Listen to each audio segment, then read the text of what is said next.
Dalawa naman ang nasugatan sa banggaan ng truck at tricycle sa Antipolo City. Sobrang bilis daw ng takbo ng tricycle kahit sa pakurbang bahagi ng kalsada.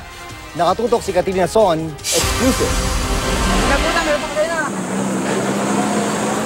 Duguan ng lalaking ito nang isugod sa ospital matapos madisgrasya sa barangay San Jose, Antipolo City, Rizal. Nakabanggaan ng sinasakyan niyang water delivery truck ang isang tricycle. Dinala rin sa ospital ang tricycle driver. Ayon sa mga residente, nakita nila ang tricycle na gumigewa. Pilit daw itong iniwasan ng truck. Bumabangki nga po yung tricycle na yun. Siya po ang bumangga doon sa malaking truck. Ayon sa driver ng truck, nagulat na lang siya nang makita ang tricycle na napakabilis daw ng takbo. Salubong ko po siya dito sa may kurbada, umaangat po yung side wheel niya.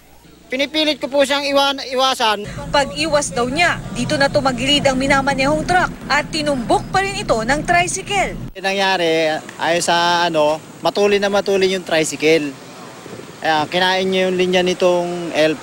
Wala pang pahayag ang tricycle driver. Katrina Son, nakatutok, 24 oras.